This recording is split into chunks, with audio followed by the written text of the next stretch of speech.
راغب نعیمی صاحب یہاں پر موجود ہیں یا کسی نے یہ کہا ہو, آج تک میں نے آپ حضرات کی زبان سے ممبر پہ کھڑے ہو کے میں نے کبھی یہ سنا ہی نہیں کسی سے کہ کوئی یہ کہتا ہو اس کو مار دو, اس کو جلا دو, راستہ روک دو.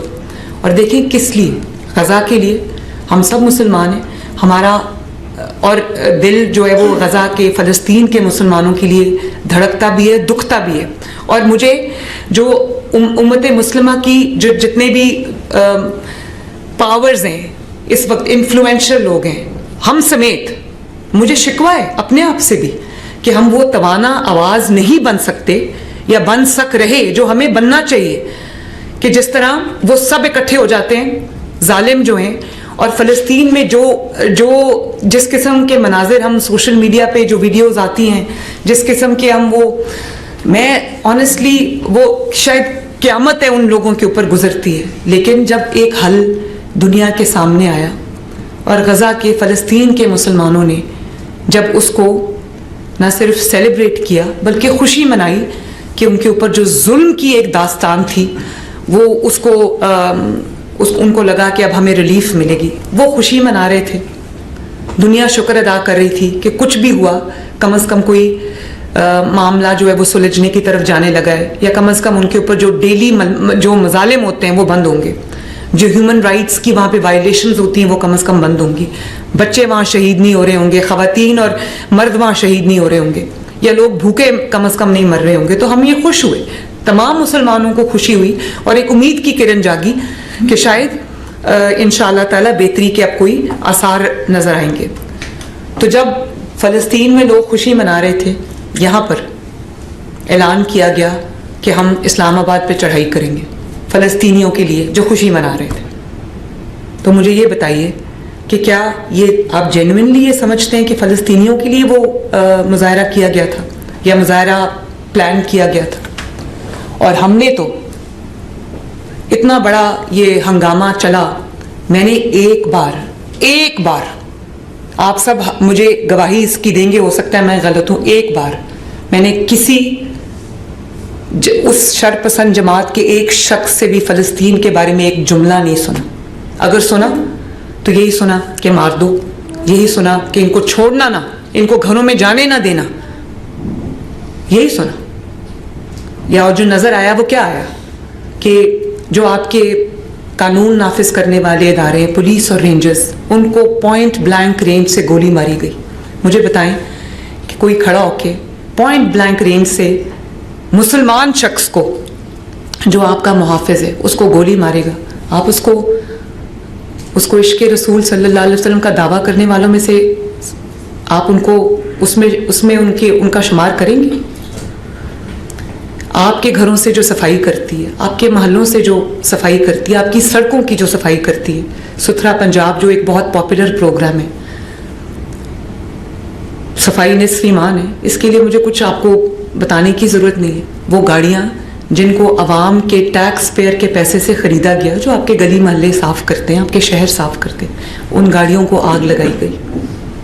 وہ لوگوں کے خون پسینے کی کمائی ہے جس سے ایک خدمت انجام دی جا رہی تھی. اللہ تعالیٰ کے اور نبی صلی اللہ علیہ وسلم کے احکامات کی روشنی میں صفائی کی جا رہی تھی. وہ آپ کے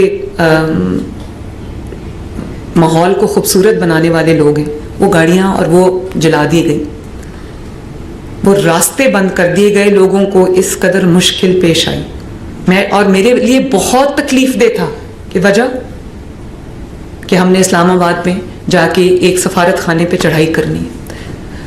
تو دیکھیں, ہم کسی ملک کی کسی جو فلسفی ہے, عقائد ہیں, ہم اس سے اگری کریں یا نہ کریں, جو پاکستان میں ہمارے زیر سایہ, ہمارے ملک میں, ہماری دھرتی پہ اگر کوئی آ کر یہاں پر رہتا ہے تو اس کی جو حفاظت ہے وہ ہم سب کی ذمہ داری ہے. ہم کیا ایک امپریشن لوگوں کو دیتے ہیں کہ چڑھائی کر دو. پوری دنیا میں سفارت خانوں کا احترام کیا جاتا ہے, سفارت خانوں کو پروٹیکشن پرووائڈ کی جاتی. تو میں آپ سے یہ پوچھنا چاہتی ہوں کہ حکومت اس میں کہاں غلط ہے؟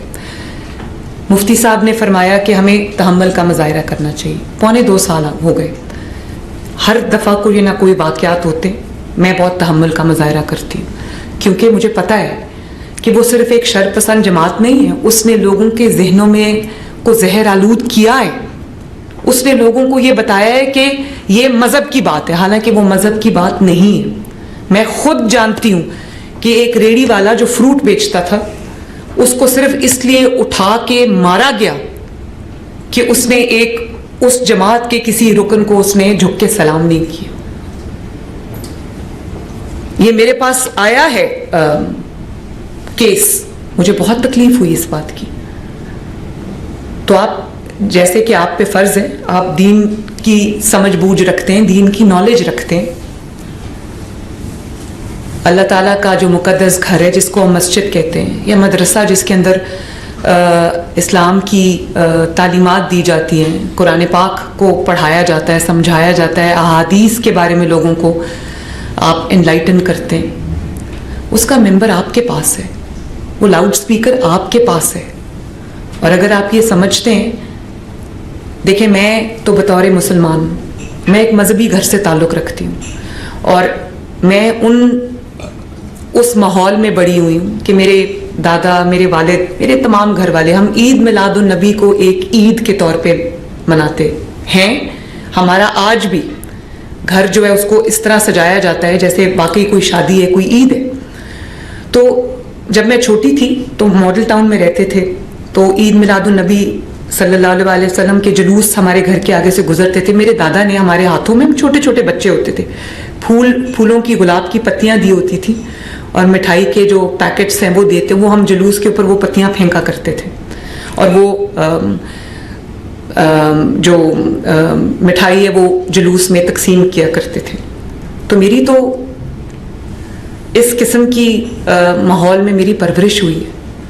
مجھے تکلیف ہوتی ہے یہ دیکھ کے کہ کوئی عشق رسول صلی اللہ علیہ وسلم کا دعوے دار جو ہے وہ کام کر رہے جو بالکل نبی صلی اللہ علیہ وسلم کے احکامات کے منافی ہے۔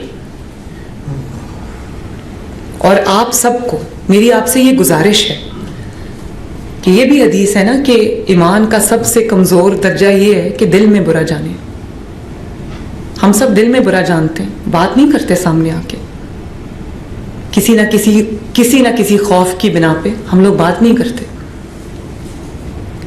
یہ بات کی جانی چاہیے۔ آپ اپنے آپ کو، تمام مذہبی جماعتوں کو اس سے اپنے آپ کو علیحدہ کرنا ہے، اور ان کے جو فالوورز ہیں جس کے اندر بہت کوئی انوسنٹ لوگ بھی ہیں جو دین کی محبت میں اینالائز کیے بغیر ایک بھیڑ چال کے پیچھے چل پڑتے ہیں، ان کو صحیح راستے پہ لانا، ان کو دین کا اصل روح سمجھانا، ان کو عشق نبی صلی اللہ علیہ وسلم کی اصل روح سمجھانا، یہ آپ سب کا فریضہ ہے۔ لوگوں کی جو ایک فکری اصلاح ہے وہ بھی آپ کا مذہبی فریضہ ہے، اور اسی طرح آپ کے جان کی، آپ کے مال کی، آپ کی املاک کی، آپ کی عزت کی، آپ کی ناموس کی حفاظت بطور وزیر اعلیٰ میری ذمہ داری ہے، میری مذہبی ذمہ داری، جس کے بارے میں میں اللہ تعالیٰ کو جواب دے ہوں۔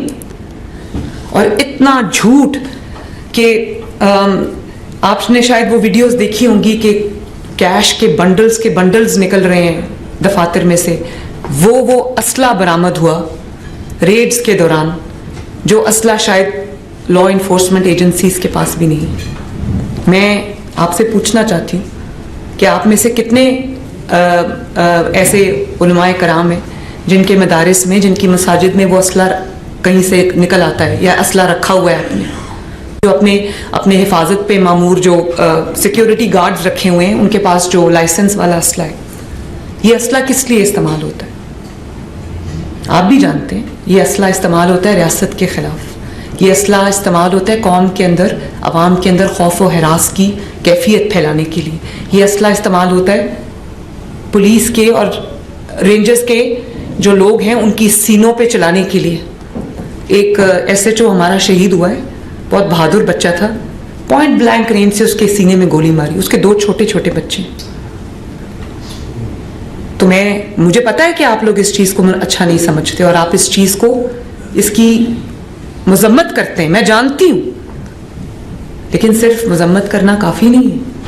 آپ اس کو اپنے، کیونکہ جب ہم دینی جماعتیں اگر درمیانی بات کریں گی, درمیانی بات جو کہ شاید میں سمجھتی ہوں مجبوری بھی ہوتی ہے کئی بار کرنی, سیاسی لوگوں کی بھی مجبوری ہوتی ہے درمیانی بات کرنا. جب آپ درمیانی بات کریں گے تو لوگوں کے دماغ میں شکوک اور شبہات جو ہے وہ جنم لیں گے. لوگوں کو کلیئرٹی کے ساتھ نہیں پتہ چلے گا کہ کون دین کو ریپرزینٹ کرتا ہے اور کون دین کی آڑ میں جو ہے وہ اپنے جو مذموم مقاصد ہیں ان کو آگے بڑھا رہا ہے. فتنے کی نشاندہی کرنا. اور آپ نے بالکل صحیح کہا کہ جب ایک سیاسی جماعت ہتھیار اٹھاتی ہے تو وہ سیاسی جماعت نہیں رہتی. جب مذہبی جماعت ہتھیار اٹھاتی ہے وہ مذہبی جماعت نہیں رہتی, وہ تشدد پسند جماعت ہو جاتی ہے. اور میں آپ کو یہاں پر پی ٹی آئی کی مثال دینا چاہتی ہوں کہ جب تک وہ سیاسی جنگ لڑتے رہے ان کو کسی نے کچھ نہیں کہا. انہوں نے ہزاروں جلسے کیے, ان کو کسی نے انگلی بھی نہیں لگائی. جس دن انہوں نے ریاست کے خلاف ہتھیار اٹھا لیا, جس دن انہوں نے ہتھیار استعمال کیے, گولیاں چلائیں, املاک کو جلایا, ریاست کی اور عوام کی املاک کو جلایا, اور انہوں نے وہ رویہ اختیار کر لیا جس سے وہ سیاسی جماعت کی کیٹیگری سے باہر نکل گئی, اس دن سے ان کا زوال شروع. اس کے لیے وہ کسی کو جو بلیم نہیں کر سکتے, کسی کو اس کا الزام نہیں دے سکتے, اس کے ذمہ دار وہ خود ہیں. اگر سیاسی جد و جہد کرتے رہتے تو کسی کو کوئی اعتراض نہ ہوتا. ہمیں بھی بہت مشکل وقت میں نے بھی دیکھا ہے, میرے والد نے دیکھا ہے, میرے خاندان نے دیکھا ہے, لیکن ہم نے کبھی ہتھیار نہیں اٹھایا, کبھی کسی کو مارنے کا نہیں سوچا. حکومتیں تو آتی جاتی رہتی ہیں, یہ سب کچھ ہمارا ہے, یہ قانون نافذ کرنے والے ادارے بھی ہمارے ہیں. اب آپ دیکھیے جب انڈیا نے ہمارے پہ حملہ کیا تو کس نے آپ کو فتح دلائی, کس نے آپ کا سر فخر سے بلند کیا؟ آپ کی فوج تھی. اسی فوج پر حملہ کیا تھا 9 مئی پہ پی ٹی آئی نے. تو اس کا جو انجام تھا وہ یہ تو نہیں ہو سکتا تھا کہ کیونکہ انہوں نے ایک سیاسی لبادہ اوڑا ہوا تو ان کو کہہ دیا جائے کہ نہیں کوئی بات نہیں, جائیں, غلطی معاف ہو گئی. انصاف کرنا, عدل کرنا, یہ آپ کی بھی مذہبی فریضہ ہے, میرا بھی مذہبی فریضہ ہے. ہر کوئی جو اپنے نیچے جتنے بھی لوگوں کا ذمہ دار ہے اس کو عدل کرنے کا حکم دیا گیا ہے, اس کو انصاف کرنے کا حکم دیا گیا ہے. اور آپ یہ جانتے ہیں کہ جب تفرقہ آ جاتا ہے, جب کوئی فتنہ سر اٹھا لیتا ہے تو قوموں کی تنزلی شروع ہو جاتی ہے, تو ملکوں کی تباہی شروع ہو جاتی ہے. میں یہ باتیں آج آپ کے سامنے اس لیے رکھ رہی ہوں کہ مجھے آپ کی سپورٹ کی ضرورت ہے, مجھے مدد کی ضرورت ہے آپ سے. کیوں ضرورت پڑتی ہے بار بار؟ ہم اس لیے کیوں نہیں ملتے کہ ہم نے دین کو کیسے مضبوط کرنا ہے, مدرسوں میں کس طرح ہم نے ان کو اور بہتر کرنا ہے, یا ہم نے کس طرح آپ کی معاونت کرنی ہے. جس قسم کی معاونت کی بھی دینی جماعتوں کو یا ضرورت ہے, ہم اس پہ کیوں نہیں ملتے؟ ہم اس طرح اس سچویشن میں مل رہے ہیں. میرے لیے بھی یہ جو بات ہے وہ بہت تکلیف کا باعث ہے. اور میں یہ پوچھنا چاہتی ہوں کہ وہ قانون نافذ کرنے والے اداروں کے افسران, اہلکار جو آپ کی حفاظت کرتے کرتے, جو اس قوم کی حفاظت کرتے کرتے, اس ملک کی حفاظت کرتے کرتے, جن جتھوں نے, مسلح جتھوں نے ان کی جانیں لے لی, ان کے خاندانوں کو میں کیا جواب دوں؟ ان کے خاندانوں کو آپ کیا جواب دیں گے؟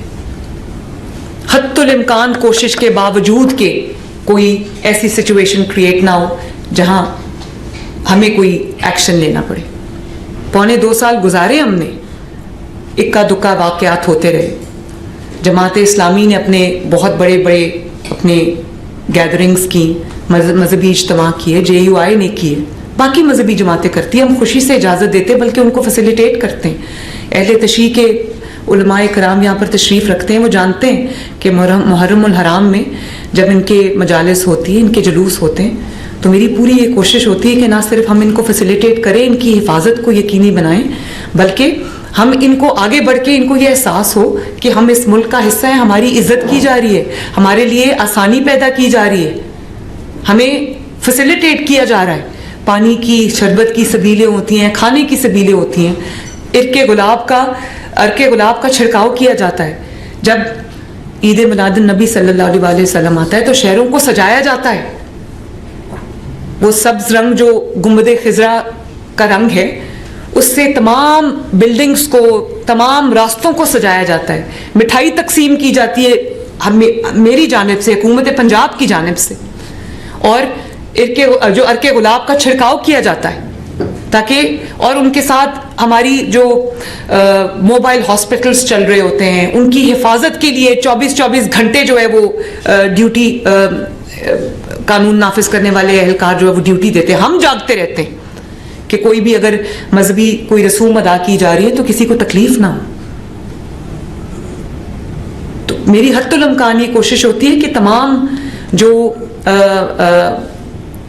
مسلک ہیں, جو عقائد کے لوگ ہیں, ان کو ہم ایک چھتری کی طرح, ایک لڑی کی طرح اپنے معاشرے میں, اپنی حکومت میں ہم پروئیں تاکہ ہمیں لگے کہ ہم ایک ہیں.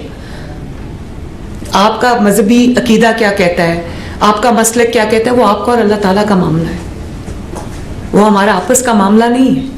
کون جنت میں جائے گا, کون دوزخ میں جائے گا, کون شہید ہے, کون مجرم ہے, کون مظلوم ہے, دیکھیں جو کس کا کیا عقیدہ ہے اس کا فیصلہ اللہ تعالیٰ نے کرنا ہے. یہ فیصلے ہم نہیں کر سکتے, یہ سرٹیفکیٹ ہم جاری نہیں کر سکتے انلیس کہ ہمارے پاس کوئی ایک واضح ثبوت موجود ہو کہ یہ مظلوم ہے اور یہ ظالم ہے. اس میں تفریق ہم کر سکتے ہیں. اور پھر ابھی میرے پاس کوئی خاتون جو ہے وہ قید نہیں ہے, لیکن آپ جانتے ہیں کہ ظالم یا ظلم کرنے والا یا قانون توڑنے والا, اس میں مرد اور عورت کی کوئی تفریق نہیں ہے. مجرم ہے, چاہے وہ مرد ہو یا وہ عورت ہو. میں ایک عورت ہونے کے باوجود پہلی مثال تھی پاکستان کی ہسٹری میں کہ میں ایک بے گناہ جیل 2 دفعہ کاٹ کے آئی. تو میں نے اپنے کبھی عورت ہونے کا رونا نہیں رویا, لیکن اگر عورت کو آپ ایک کمزور ہستی جان کے اگر آپ اس کو اپنے پروٹیکشن کے لیے استعمال کریں گے, اپنے لیے ڈھال بنائیں گے, اور مدرسے جیسی جگہ پہ, مسجد جیسی تقدس بھری جگہ پہ جب آپ ان کو یہ تعلیم دیں گے کہ آپ نے اس طرح سے ہتھیار چھپانے ہیں, آپ نے اس طرح سے جو ہے وہ کمیونیکیشن کا جو نظام ہے اس کو عمل میں لانا ہے, جو ٹریننگ دہشت گردوں کو دی جاتی ہے, جب وہ ٹریننگ ان کو دی جائے گی تو وہ بھی پھر اتنی مجرم ٹھہرائیں گی. آپ جانتے ہیں کہ میں پنجاب میں آج خواتین کے خلاف جرائم جو ہے وہ میری ریڈ لائن ہے. کسی خاتون کے ساتھ, کسی ماں کے ساتھ, کسی بیٹی کے ساتھ, کسی بہن کے ساتھ کوئی ظلم ہوتا ہے تو میرا جو ہمارا نظام ہے, وہ حکومت ہے, وہ حرکت میں آتی ہے. اور آپ دیکھیں گے کہ یہ واقعات کتنے کم ہو گئے ہیں. لوگ یہ بات ماننے لگے ہیں کہ ان کی جو سڑکیں ہیں, محلے ہیں, ان کے شہر ہیں, وہ خواتین کے لیے اب سیف ہیں. گرین بسز کی میں آپ کو مثال دینا چاہتی ہوں. اس کے لیے اندر میں نے کمپارٹمنٹ علیحدہ بنایا ہے خواتین کا, اور وہ CCTV کے ساتھ مانیٹر ہوتا ہے کہ کوئی بھی جو ہراسمنٹ کے جو واقعات ہیں ان میں کمی آئے, اور بہت حد تک کمی آئی ہے کہ ہماری مائیں, بہنیں, بیٹیاں عزت سے سفر کریں, عزت سے اپنے گھروں کو واپس لوٹیں کسی بھی کام کے لیے اگر وہ گھر سے باہر نکلتی ہیں. تو ان کے لیے ہم نے موبائل پولیس اسٹیشنز بنا دیے, ان کے لیے ہم نے ورچوئل جو ہے وہ ویمن پولیس اسٹیشن بنا دیے. قانون حرکت میں آتا ہے اگر ان کے خلاف کوئی جرم ہوتا ہے تو میں کیوں یہ چاہوں گی کہ چاہے وہ میرے مخالف کی بہن بیٹی یا ہو, اس کے ساتھ کوئی ظلم ہو. میں آپ کو حلفاً یہ بات کہتی ہوں, اگر میرے علم میں کبھی آ جائے, اول تو اسٹینڈنگ انسٹرکشنز ہے, یہ سب بیٹھے ہیں آپ کے سامنے, حکومت بیٹھی ہے, ان کو اسٹینڈنگ انسٹرکشنز ہے کہ کسی کے ساتھ ظلم نہیں ہونا چاہیے, چاہے وہ میرا بدترین مخالف کیوں نہ ہو. میں آپ کو یہ بات حلفاً کہہ سکتی ہوں. اور میں نے ان کو یہ اسٹینڈنگ انسٹرکشنز, روز میں میٹنگ کرتی ہوں, ان کو اسٹینڈنگ انسٹرکشنز IG صاحب آپ کو بتائیں گے کہ کسی کے ساتھ زیادتی نہیں ہونی چاہیے. اگر آپ نے کوئی بے گناہ اٹھا لیا ہے تو آپ اس کو عزت سے گھر چھوڑ کے آئیں, چاہے وہ میرے خلاف قتل کے فتوے بھی دیتا ہو, لیکن کسی جو کوئی بے گناہ ہے اس کے ساتھ کوئی زیادتی نہیں ہونی چاہیے. اور میں نے مفتی منیب الرحمان صاحب کی اس بات پہ, میں نے آج یہ آپ کے سامنے بیٹھے, میں ایک دفعہ پھر آپ کے سامنے ان کو آپ کو گواہ بنا کے یہ ہدایت جاری کر رہی ہوں کہ چھانٹی کریں اور اپنے جو نیچے فیلڈ فارمیشنز ہیں ان کو احکامات دیں کہ چھان بین کے بغیر اگر کوئی کسی جرم میں کوئی انوالوڈ ہے اور آپ کے پاس ناقابل تردید شواہد ہے تو آپ اس کو ضرور پکڑے, گرفتار کریں, لیکن ایک جو حلے کے اندر آپ کچھ بے گناہوں کو بھی پکڑ لیتے ہیں تو یہ دھبا وہ ساری زندگی نہیں دھو سکتے. کسی کے گھر کی اگر چادر چار دیواری کی بے حرمتی ہوتی ہے تو مجھے تکلیف ہوتی ہے, چاہے وہ میرا مخالف کیوں نہ ہو, مجھے تکلیف ہے کیونکہ وہ میرے حکومت میں ہو رہا ہے, میرے ناک کے نیچے ہو رہا ہے, میں اس کی ذمہ دار ہوں, میں نے اللہ تعالیٰ کو اس کے بارے میں جواب دینا ہے. میں جب بھی کوئی فیصلہ کرتی ہوں, میں یہاں پر اپنی نیکیاں نہیں گنوا رہی, اللہ تعالیٰ قبول کرنے والا ہے. میں جب بھی کوئی فیصلہ کرتی ہوں میرے پیش نظر دو چیزیں ہوتی ہیں کہ اللہ تعالیٰ کی مخلوق کی خدمت ہے اور انصاف سے میں نے کام لینا ہے. تو آپ خود مجھے بتائیے کہ میری حد الامکان کوشش کے باوجود کہ کوئی لڑائی نہ ہو, کوئی گروہ آمنے سامنے نہ آئے, حکومت کو کوئی قدم نہ اٹھانا پڑے, کوئی سختی نہ کرنی پڑے, میں مزید اور کیا کر سکتی ہوں؟ آپ فرمائیے, مجھے بتائیں کہ میں اور کیا کر سکتی ہوں. جب کوئی ایک تہیہ کر لے اور مذہب اس کا مقصد نہ ہو کہ میں نے اب چھوڑنا نہیں ہے ریاست کو, میں نے ملیا میٹ کر دینا ہے, میں نے گھیراؤ جلاؤ کرنا ہے, میں نے مار دینا ہے, تو میں ادھر ریاست کیا کرے گی؟ ریاست کا ان کو روکنا ریاست پر فرض ہے, میرے پہ فرض ہے, ورنہ یہ آگ ہر گھر میں لگے گی, یہ آگ ہر گلی تک پہنچے گی, ہر محلے تک پہنچے گی. تو میں یہ بھی پوچھنا چاہتی ہوں کہ جو لوگ ڈیوٹی پہ آپ کی حفاظت کے لیے گئے تھے, عوام کی حفاظت کے لیے گئے تھے, ان کی ہڈیاں توڑ دی گئی, ان کو اپاہج کر دیا گیا, اس کا سوال میں کس سے پوچھوں؟ اس کا جواب کون دے گا؟ ہتھیار آپ کے پاس کہاں سے آئے اور اتنی تعداد میں ہتھیاروں کی ضرورت آپ کو کیوں پڑی؟ اس کا جواب کون دے گا؟ اتنا کروڑوں روپیہ جو آپ کے بکسوں سے نکلا ہے, آپ کے دفاتر سے نکلا ہے, آپ کے مدارس سے نکلا ہے, اس کی ضرورت آپ کو کیوں پیش آ رہی ہے؟ میں سمجھنا چاہتی ہوں کہ اس کی ضرورت آپ کو کیوں پیش آ رہی ہے. یہ دین اسلام کے نام پر کی گئی سب سے بڑی خیانت ہے, اور اس کو خیانت کہنا یہ امانت ہے جس پہ آپ بھی, جس کے ذمہ دار ہے, جس کی ذمہ دار میں بھی ہوں. یہ امانت ہے. اس کے اندر سب سے بڑی خیانت وہ لوگ کر رہے ہیں جو سامنے دین کا نام استعمال کر رہے ہیں, اور وہاں پر ان کا ایجنڈا جو ہے وہ بہت خطرناک ہے, کچھ اور ہے.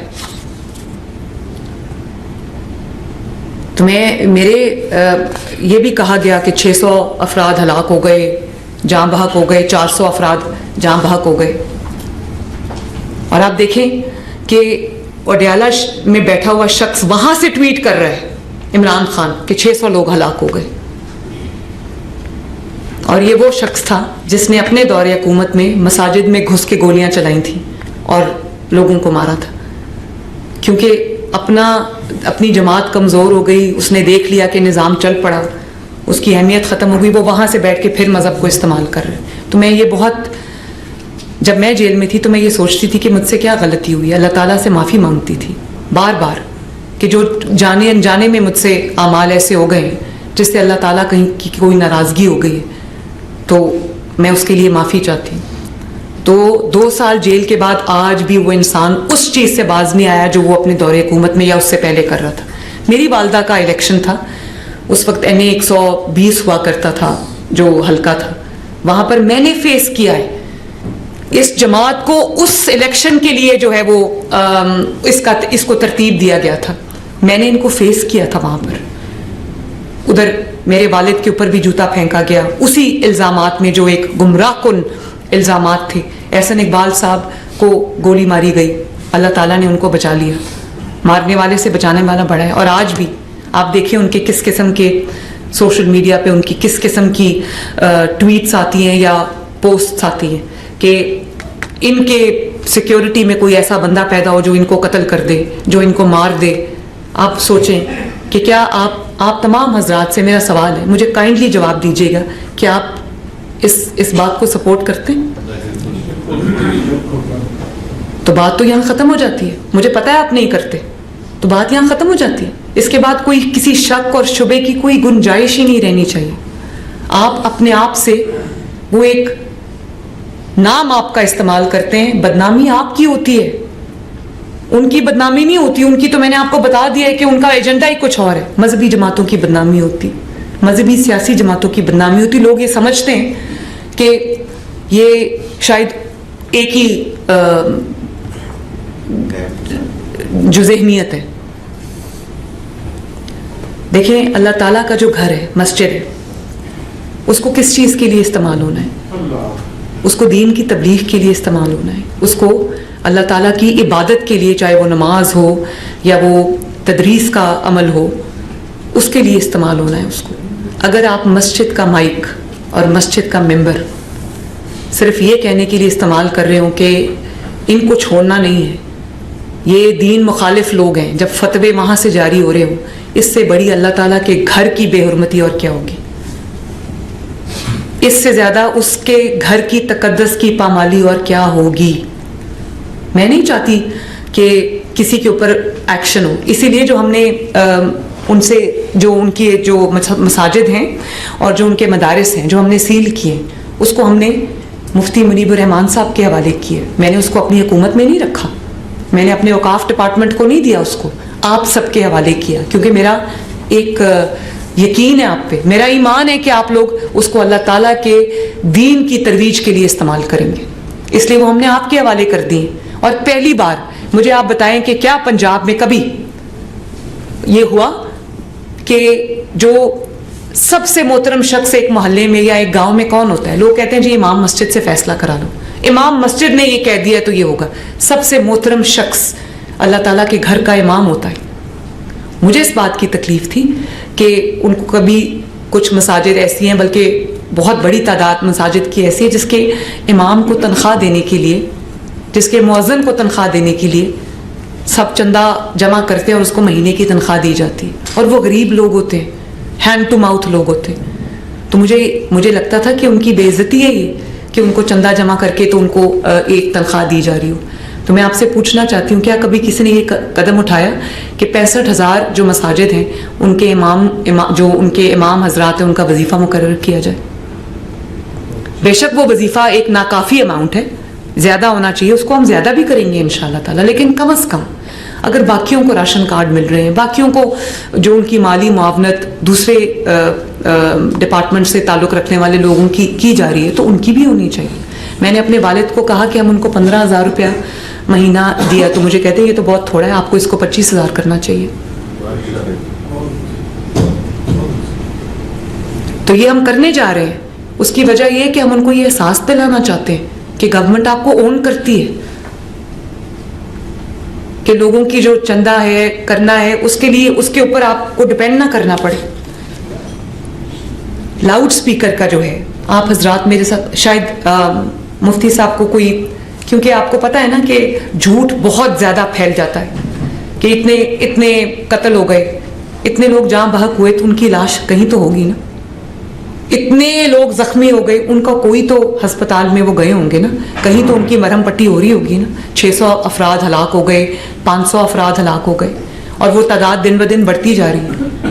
بھئی مجھے ثبوت چاہیے نا کہ وہ لاشیں کہاں گئیں اچانک.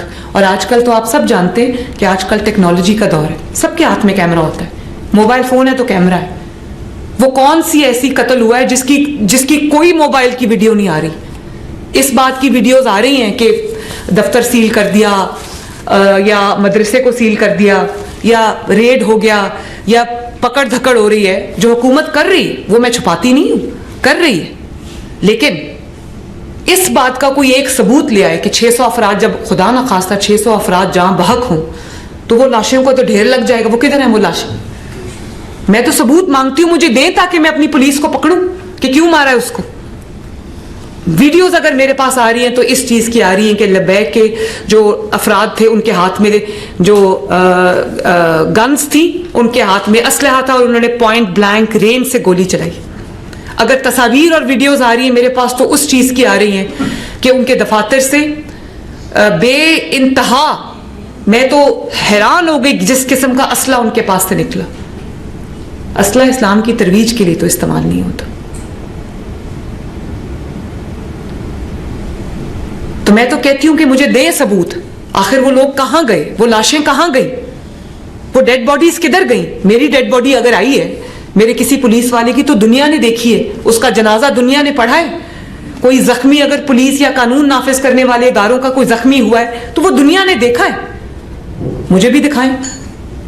اور میں مفتی منیب الرحمان صاحب نے مجھے کہا کہ ایک دفعہ لسٹ آپ دوبارہ جاری کر دیں کہ کتنے لوگ زخمی ہوئے. تو میں وہ بالکل, یہ میرے سامنے بیٹھے, ان کو میں ہوم سیکرٹری صاحب آپ کائنڈلی وہ لسٹ دوبارہ ان کے ساتھ شیئر کر لیجئے کہ آپ کی دانست میں آپ کی جو گنتی ہے اس میں کتنے لوگ جو ہیں وہ ان کے زخمی ہوئے ہیں لبیک والوں کی. میں اس کے لیے تیار ہوں, لیکن اتنے قتل ہو گئے, سینکڑوں, درجنوں نہیں سینکڑوں قتل کا الزام لگ گیا, وہ لاشیں کدھر گئیں؟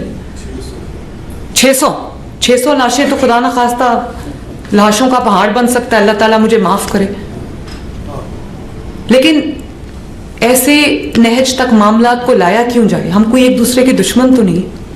اللہ تعالیٰ نے کہا ہے ہم بھائی ہیں, تو کبھی بھائی دوسرے بھائی کے خلاف ہتھیار اٹھاتا ہے, اس کو قتل کرتا ہے, اس کے بچوں کو یتیم کرتا ہے, اس کی بیوی کو بیوہ کرتا ہے, اس کے ماں باپ کو اولاد سے محروم کرتا ہے. آپ خود سوچ لیں کہ کتنے سخت احکامات ہیں اس کے بارے میں ہمارے دین کے. لاؤڈ سپیکر کی اگر میں بات کروں تو لاؤڈ سپیکر اذان کے لیے استعمال ہوتا ہے, لاؤڈ سپیکر خطبات کے لیے, جو جمعے کے خطبات ہوتے ہیں, عید کے خطبات ہوتے ہیں, اس کے لیے اناؤنس ہوتا ہے. اسٹینڈنگ انسٹرکشنز ہیں ان کو کہ جو مسجد اور اس کے منتظمین استعمال کر رہے لاؤڈ سپیکر کو اذان کے لیے, خطبات کے لیے, جو جمعے کا خطبہ ہوتا ہے, ان کو ہاتھ بھی نہیں لگانا. آج کی اس محفل میں کے بعد جو مذہبی جماعتیں ہیں وہ اپنے آپ کو اس ناسور سے علیحدہ کریں گی, اور جو لوگ ان کے جھانسے میں آ جاتے ہیں, جو عام عوام ان کے جھانسے میں آ جاتے ہیں, جو اس کو ایک مذہبی رنگ جو دیتے ہیں وہ اس کے جھانسے میں آ جاتے ہیں, آپ ان کو صحیح راستے پہ لانے کی کوشش کریں گے. اور میرے دست و بازو بن کے آپ پنجاب میں امن اور امان کے لیے اپنی کوششوں کو نہ صرف جاری اور ساری رکھیں گے بلکہ ان کو اور بھی تیز کر دیں گے.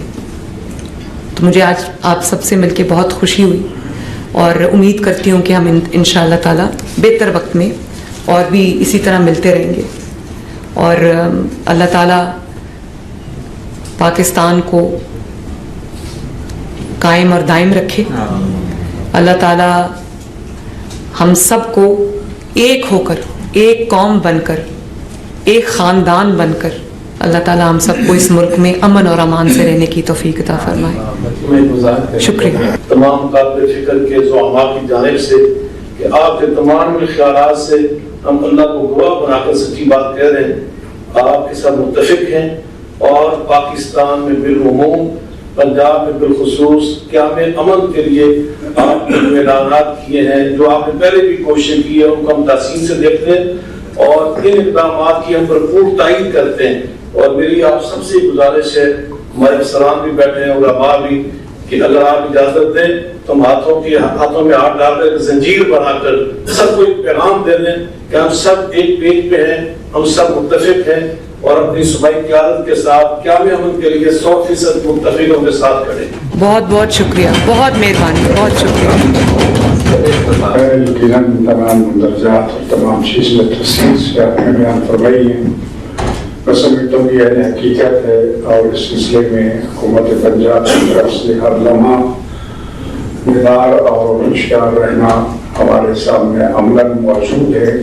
میں اس بات پہ آپ کا خاص طور پر شکریہ ادا کرتا ہوں کہ آپ نے محرم الحرام کے حوالے سے پورے پنجاب میں جتنے اعلیٰ ترین انتظامات کیے اپنی طرف سے سبیلیں لگائیں, حکومت کی طرف سے سبیلیں لگائیں, صفائی سکیورٹی کا انتظام کیا. اس کے لیے پوری قوم کی طرف سے شکریہ بھی ادا کرتا ہوں, اور آپ کے اس اعتراف کو بھی سراہتا ہوں کہ پاکستان کے شیعوں کی طرف سے کبھی بھی کسی جلوس میں کوئی مسلح کارروائی نہیں کی گئی, کسی کے ہاتھ میں نہ خالدہ ڈنڈے ہوتے ہیں اور نہ ہی کوئی اسلحہ ہوتا ہے. اور امن قوم کی حیثیت سے پرامن طریقے سے پورے ملک میں اتنے بڑے بڑے لاکھوں کے اجتماعات گزر جاتے ہیں اور الحمدللہ کوئی بھی نقصان نہیں ہوتا. اس میں جہاں ہمارے کارکنوں اور عوام کی تربیت کا تعلق اپنی جگہ پر، لیکن حکومت کی طرف سے بھرپور تعاون یقیناً ان تمام تر انتظامات کو بہتر سے بہتر بنانے میں امید معاون ثابت ہوتا ہے، جس کے لیے میں اپنی پوری قوم کی طرف سے پورے پاکستانی کے شکر گزار ہوں، اور انشاءاللہ تعالی ہر حوالے سے، نہ صرف یہ کہ محرم کے جلوسوں کے حوالے سے، پاکستان میں جو بھی کوئی کسی بھی قسم کا معاملہ کیا ہمیں امن کے حوالے سے ہے، ہم آپ کے ساتھ ہیں، پہلی کی طرح، ہمیشہ کی طرح۔ یہ ہمارا وطن ہے، ہم نے بنایا ہے اور ہم نے اس کی حفاظت کرنی ہے اور ہمیشہ کی طرح حفاظت کرتے رہیں گے۔ دعا یقیناً صلہ انبیاء ہے، جس کے ذریعے خداوند متعال کا دروازہ عرش کو ہلایا جا سکتا ہے۔ ہماری دعائیں بھی آپ کے ساتھ ہیں، تعاون بھی آپ کے ساتھ ہے۔ اللہ تعالیٰ اس ملک کو، اس صوبے کو پوری دنیا میں ایک مثالی صورت بنائے، اور آپ نے جو کاشی کی ہے اللہ تعالیٰ اپنے حضور و تعالی عبادت قبول و مقبول فرمائے۔ ایک بار پھر اپنی پوری قوم کی طرف سے عید دلاتا ہوں کہ جہاں بھی وطن عزیز کو کسی بھی قسم کی قربانی کی ضرورت ہو، ہمیشہ کے لیے تیار ہے۔ اللہ اس کی حفاظت فرمائے۔ بہت بہت آپ کا شکریہ میرے پیارے بزرگ، آپ نے میرا بہت حوصلہ بڑھایا ہے، میں بہت آپ کی شکر گزار ہوں۔ Thank you. بسم اللہ الرحمن الرحیم۔ آپ اس موقع پر اپنی حکومت پنجاب، حکومت پاکستان اور جو ریاستی ادارے ہیں جو ملک کے اندر امن و امان کو قائم رکھنے کے لیے ہر سیاسی، مذہبی یا کوئی بھی ایسی نام نہاد جماعت کہ جس کی بنیاد پہ ایک ملک کے اندر افراتفری پھیلتی ہے، بالخصوص اس موقع پر کہ جب پاکستان اللہ تعالیٰ نے پاکستان کو ایک عظیم فتح عطا فرمائی ہندوستان کے مقابلے میں، اور پاکستان جو افغانستان کے اندر TTP کے ساتھ جو ایک مقابلہ کر رہا ہے، اور اس کے جو کرندے جو پاکستان کے اندر موجود ہیں اور ان کے خلاف جو ہے کارروائی کرتے ہوئے 30-35 سال کے جو ایک احسان فراموش لوگ ہیں جن کو رکھا گیا، جن کو پالا پوسا گیا اور جن کے اوپر اپنا سب کچھ نچھاور کیا گیا، ان ناشکری کے کلمات پڑھنے والوں کے خلاف پاکستان ایک قانونی کارروائی کر رہا ہے۔ اس موقع پر ملک کے ایسے حالات پیدا کرنا جو کہ کسی بھی طرح کے قابل قبول نہیں ہو سکتے، اور خاص طور پر حکومت پنجاب کے جو اس وقت تک اربوں خربوں روپیہ جو پاکستان پنجاب کے جو ہے اس کے اندر ایک ڈیولپمنٹ کے اندر خرچ کیا گیا، اس کے اندر ایک امن و امان کے قیام کے لیے کیا گیا، اور صفائی ستھرائی کے نام پر، فائر بریگیڈز کے نام پر، ریسکیو کے نام پر کیا گیا۔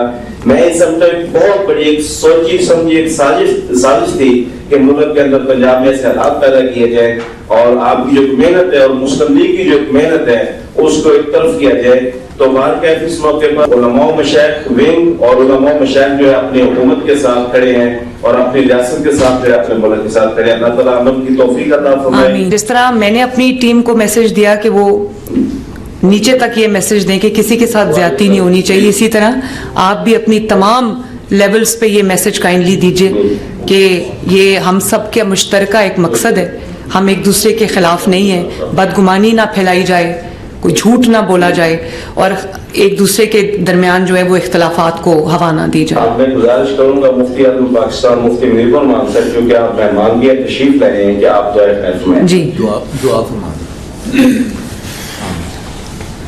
اللهم صل على سيدنا ونبينا وحبيبنا وحبيب ربنا ومولانا محمد وعلى آله وصحبه وبارك وسلم عليه۔